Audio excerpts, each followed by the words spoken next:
Okay, सो अब हम पढ़ते हैं पीएलसी गामा सिग्नलिंग के बारे में। पीएलसी गामा सिग्नलिंग भी हम ये आरटीके में ही पढ़ रहे हैं, रिसेप्टर टायरोसिन काइनेज के अंदर ही। हमने देखो रिसेप्टर टायरोसिन काइनेज में इंसुलिन की सिग्नलिंग देखी, रैस प्रोटीन वाली रैफ काइनेज होता है ना, मैक वाला। देन उसके बाद हमने देखा कि कैसे जो PI3 काइनेज वाली सिग्नलिंग थी, PIP2 PIP3 and AK+। Then एम्टोर के बारे में हमने देखा। अब हम देख लेते हैं PLC gamma signalling. PLC gamma enzyme जो होता है ना, ये PLC बीटा का एकदम आइसोफॉर्म होता है। इसके पास भी SH2 डोमेन होता है PLC गामा के पास। तो ये क्या करता है, PIP2 को डैग और IP3 में कन्वर्ट कर देता है। ठीक है, इसका भी यही काम है PLC गामा का भी। लाइक ये आइसोफॉर्म होता है PLC बीटा का, जो कि GPCR में हमने पढ़ा है। एंड इसके पास SH2 डोमेन होता है एंड ये PIP2 को क्लीव करता है डैग एंड IP3 में। ठीक है, जो PLC बीटा करता है डैग एंड IP3 में। देन IP3 जो है उस पे जाता है हमारा जो एंडोप्लाज्मिक रेटिकुलम होता है, उसके ऊपर कैल्शियम चैनल होता है, IP3 gated channel. And डैग membrane bound रहता है ना। देन PKC आके बाइंड करता है। ऑल्सो डैग का एक और काम होता है एराकिडोनिक एसिड वाला, तो वो सब हम पढ़ चुके हैं। अब इसका टर्मिनेशन कैसे होगा RTK वाले का, या तो हम एक्टिवेशन कर दें टायरोसिन फॉस्फेटेजेस का, क्योंकि इनका फॉस्फोराइलेशन हुआ है, तो फॉस्फेटेजेस क्या करेंगे, डीफॉस्फोराइलेशन कर देंगे। एक्टिवेशन ऑफ सीरीन थ्रियोनिन फॉस्फेटेजेस, या फिर हम इसमें कर दें रैस में जो गैप एक्टिवेशन होता है उसका कर दें, क्योंकि रैस इनएक्टिव हो जाएगा। या फिर मोनो यूबिक्विटिनाइलेशन मीडिएटेड डिग्रेडेशन भी होता है रिसेप्टर का इसमें। ठीक है, तो इस तरीके से हम आरटीके पाथवे को जो है टर्मिनेट कर सकते हैं। अब हम आ जाते हैं JAK STAT related kinase pathway पे। सिग्नलिंग पाथवे आ जाता है जैक स्टैट। ये भी एक enzyme linked tyrosine kinase receptor ही होता है। इसका रिसेप्टर नॉन कैटेलिटिक होता है, याद रखना। आरटीके वाला जो रिसेप्टर होता है वो कैटेलिटिक होता है, ऑटो कैटेलिटिक। ये नॉन कैटेलिटिक होता है। जैक को जेनस काइनेज बोलते हैं, is associated with the receptor. ये रिसेप्टर के साथ ही एसोसिएटेड होता है। एंड स्टार्ट जो होता है एक सिग्नल ट्रांसड्यूसर होता है एंड एक्टिवेटर ऑफ ट्रांसक्रिप्शन। एक signal transducer and activation of transcription.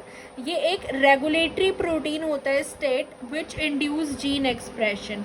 तो ये इस तरीके से होता है, जैसे ये हमारा रिसेप्टर हो गया, यहाँ पे ये जो जैक काइनेज होता है ना, ये रिसेप्टर के साथ ही एसोसिएटेड होता है।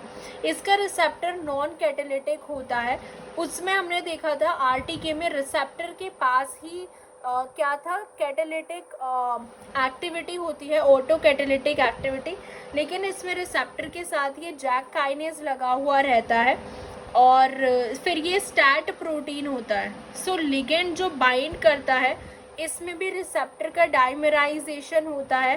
जैक क्या करता है, ये फॉस्फोराइलेशन कर देता है on tyrosine residue at C terminal of the receptor. इसमें जैक फॉस्फोराइलेशन करता है, उसमें रिसेप्टर अपने आप ही ऑटो फॉस्फोराइलेशन हो जाता है।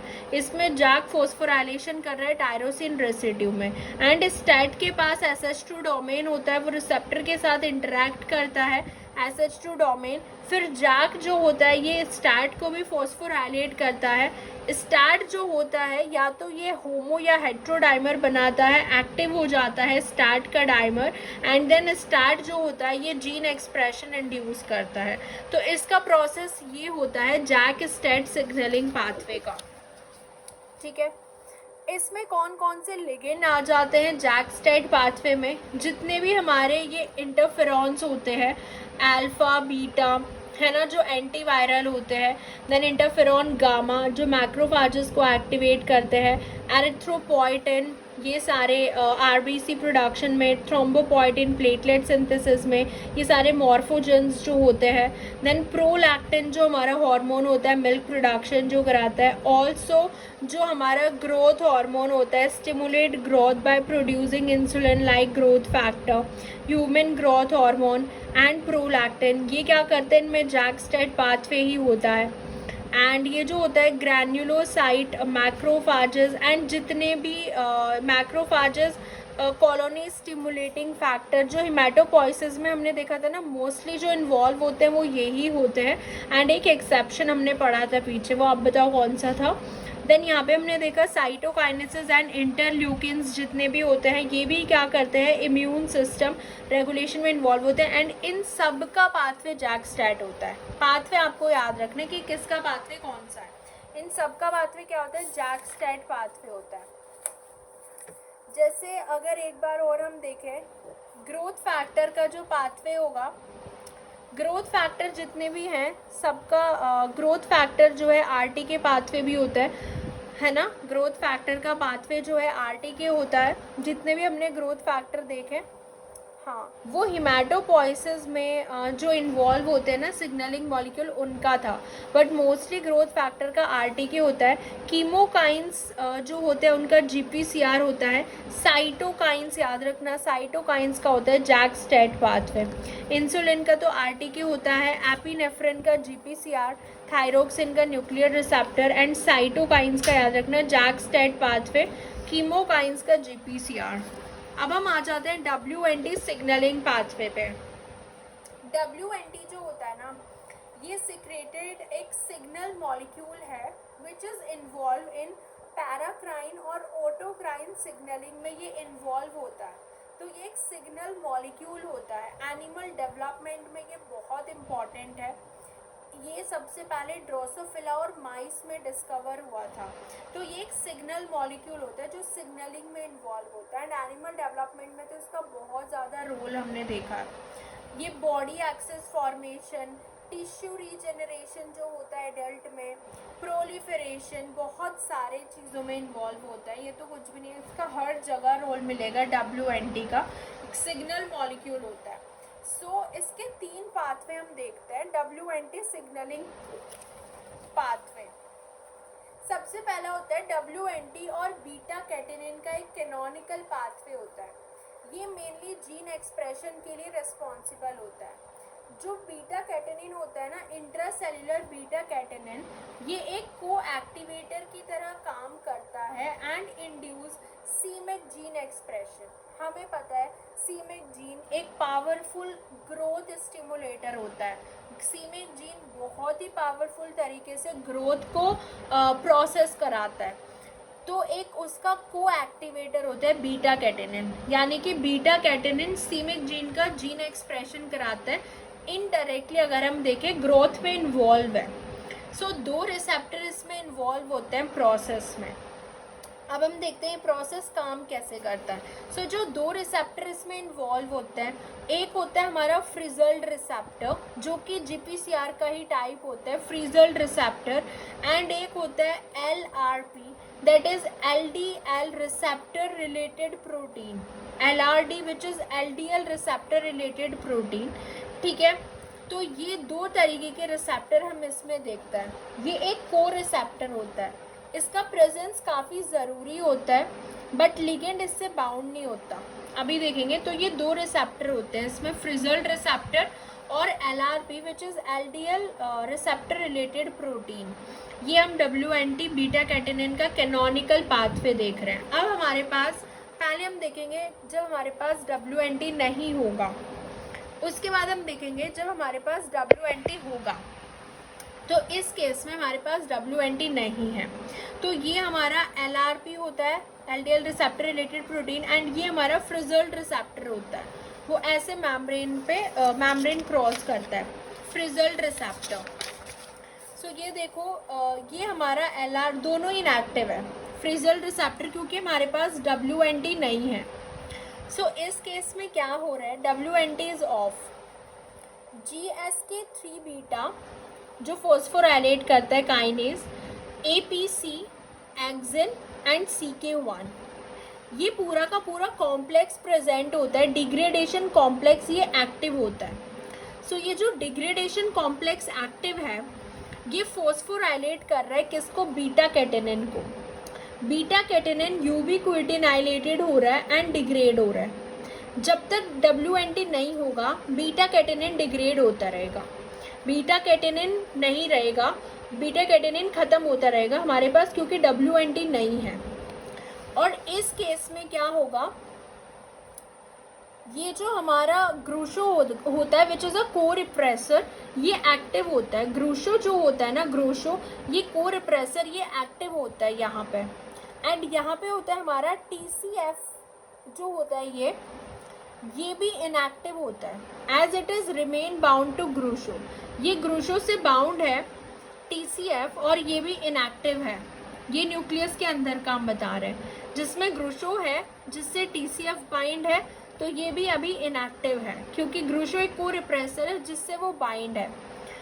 और APC यहाँ पे अगर हम बात करें, ये होता है हमारे पास एडिनोमास्टोसिस पॉलीप्सिस एडिनोमाटोसिस पॉलीप्सिस कॉलिटिस, APC नाम, ठीक है। तो APC का फुल फॉर्म यही होता है। यहाँ पे जो ये पूरा डिग्रेडेशन कॉम्प्लेक्स बनता है, देखो साइटोसोल डिग्रेडेशन कॉम्प्लेक्स जो होता है, इसमें ये चारों चीज़ें होती हैं, देख लिया, एक्टिव है। CK1 and JSK3 beta phosphorylate करते हैं, CK1 and JSK3 beta phosphorylate beta catenin.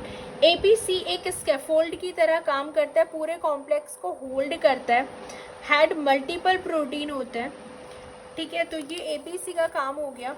Phosphorylated beta catenin ubiquitin degradation and TCF LEF जो होता है, ये remain bound to Groucho and कोई जीन एक्सप्रेशन नहीं होता।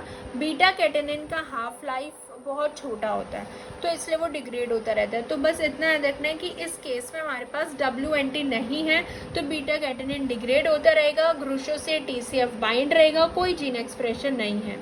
जब WNT आ जाती है सिग्नलिंग, WNT की सिग्नलिंग आते क्या होता है, जब WNT फ्रिजल्ड रिसेप्टर से बाइंड करता है, WNT किससे बाइंड कर रहा है, फ्रिजल्ड रिसेप्टर से बाइंड करता है, एंड ये एक्टिवेट कर देता है डिशेवल्ड प्रोटीन को।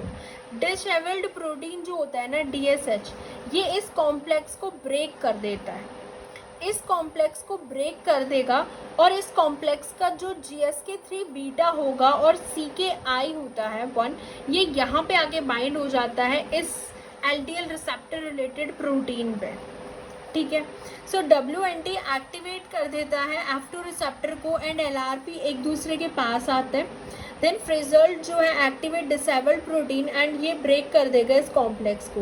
अब बीटा कैटेनिन तो स्टेबल है ना, बीटा कैटेनिन जाएगा, ग्रूशो हट जाएगा, ग्रूशो यहाँ से बाहर निकल जाएगा, TCF और LEF जो होगा ये जीन एक्सप्रेशन देगा, जीन एक्सप्रेशन देते ही सीमिक का एक्सप्रेशन बढ़ जाता है। बीटा कैटेनिन सीमिक का एक्सप्रेशन ही बढ़ाता है, क्योंकि ये इसी का ही क्या होता है, को एक्टिवेटर होता है, ग्रोथ बढ़ा रहा है एक तरीके से। तो WNT है, बीटा कैटेनिन है, तभी सीमिक जो है वो बढ़ रहा है, दोनों होने चाहिए। जो CK1 होता है एंड GSK3 बीटा जो होता है, ये LRP के साथ बाइंड करते हैं एंड फॉस्फोराइलेट कर देते हैं LRP को। बीटा कैटेनिन नॉन फॉस्फोराइलेटेड में स्टेबल हो जाता है, न्यूक्लियस में जाता है, रिप्लेस करता है ग्रूशो को, एंड इंटरैक्ट करता है with TCF LEF and to induce gene expression, example c Myc. APC जो होता है एक ट्यूमर सप्रेसर होता है which is mutated in colon cancer. 80% cases में ये APC ट्यूमर सप्रेसर होता है, ठीक है। APC यहाँ पे जो हम बात करें ना, ये एक ट्यूमर सप्रेसर है। ज़्यादातर कोलॉन कैंसर जो होते हैं उसमें ये इसी का म्यूटेशन हो जाता है, APC का, ओके। क्योंकि APC अगर म्यूटेटेड हो गया, खुद ही देखो कि अगर वो डिग्रेडेशन है तभी तो बीटा कैटेनिन बंद पड़ा हुआ है ना। अगर वो कॉम्प्लेक्स है, अगर APC म्यूटेट हो गया तो APC के म्यूटेट होती है तो डिग्रेडेशन कॉम्प्लेक्स खुद का खुद ही अलग हो जाएगा। बीटा कैटेनिन जो है वो फॉस्फोराइलेट नहीं होगा, स्टेबल हो जाएगा, और अंदर जाके ग्रूशो को डिस्प्लेस कर देगा, जीन एक्सप्रेशन होगा। बीटा कैटेनिन को ड्रोसोफिला में हम आर्माडिलो भी बोलते हैं। सीमिक जो होता है is a transcription factor which is a protooncogene, and beta catenin जो होता है it is also involve in cadherins junctions में भी इन्वॉल्व होता है बीटा कैटेनिन, ठीक है, कैडरेंस जंक्शंस में भी इन्वॉल्व होता है। दूसरा हम इसका जो सिग्नलिंग देख रहे हैं WNT signalling which is a planar polarity और एक नॉन कैनोनिकल पाथवे जो इसका होता है, planar polarity and non canonical pathway, ये था इसका canonical pathway. This pathway regulate, ये साइटोस्केलेटन को रेगुलेट करता है सेल के, ठीक है, gastrulation and tissue regeneration. So ये जो पाथवे होता है ये रेगुलेट करता है किसको, साइटोस्केलेटन, सेल के साइटोस्केलेटन को, गैस्ट्रोलेशन को एंड टिश्यू रीजेनरेशन को। यहाँ पे हमारा वही है, फ्रिजल रिसेप्टर से WNT बाइंड करा, लेकिन यहाँ पे हमारा कोर रिसेप्टर जो होता है नॉन कैनोनिकल पाथवे में ROR2 होता है। ये रिसेप्टर क्या होगा, एक्टिवेट करेगा किसको, DS को। DS प्रोटीन जो होता है, एक तो ये एक्टिवेट करता है DAAM1 को और एक ही एक्टिवेट करता है RAC1 को अगर WNT है। RAC1 एक्टिवेट करता है JNK पाथवे को, JNK पाथवे एक्टिन पे एक्ट करता है। ऐसे ही जो DAAM1 होता है ये एक्टिवेट करता है ROA को, ROA एक्टिव करता है ROCK को, एंड ROCK जो होता है ये भी एक्टिन पे जाके एक्ट करता है एंड हमारे साइटोस्केलेटन में चेंजेस होता है। ये जो DAAM1 होता है, एक्टिन एसोसिएटेड प्रोटीन जो होता है प्रोफिलिन, एक्टिन एसोसिएटेड प्रोटीन, उस पर भी एक्ट करता है।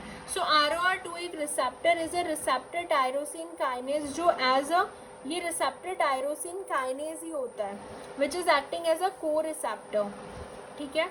वहाँ पे हमने LDL रिसेप्टर प्रोटीन था कैनोनिकल पाथवे में, और ये जो DS प्रोटीन होता है ये एक्टिवेट करता है DAAM1 को। अब इन दोनों का रोल देख लेते हैं। DAAM1 which is the dishevelled associated activator of morphogenesis, dishevelled associated activator of morphogenesis. DAAM further activate करता है ROA को, जो कि एक GTPase प्रोटीन होता है। ROA एक्टिवेट करता है काइनेज को, जो कि ROCK, रो एसोसिएटेड काइनेज होता है। ROA एक्टिवेट करता है रॉक को, ROCK काइनेज को। Then DAM1 also promote actin filament formation by activating profilin को भी एक्टिवेट कर देता है, तो एक्टिन का फिलामेंट भी बनने लग जाता है। सो ये जो DAM1 होता है disabled associated activator of morphogenesis, एक तो ये ROA को एक्टिव कर रहा है GTPase प्रोटीन को, ROA जो है वो ROCK को एक्टिव कर रहा है, देन DAM1 जो है वो प्रोफिलिन को भी एक्टिव कर रहा है। एंड जो RAC1 होता है, क्योंकि यहाँ पे दो पाथवे हमने देखे ना, ये तो DS1 हो गया, DS एक तो RAC1 को कर रहा है, एक DAM को हमने देख लिया, ये ROA को एक्टिव कर रहा है, ROA इसको कर रहा है, एंड एक ये प्रोफिलिन को भी एक्टिव कर रहा है। और जो दूसरा हमारा होता है DS प्रोटीन RAC1 को एक्टिव कर रहा है। RAC1 जो होता है ये भी एक GTPase प्रोटीन ही होता है, जैसे ROA एक GTPase प्रोटीन ही होता है ROA, ऐसे ही जो हमारा RAC1 होता है it is also GTPase protein. RAC1 जो होता है ये JNK पाथवे को एक्टिवेट करता है which is a Jun amino terminal kinase pathway.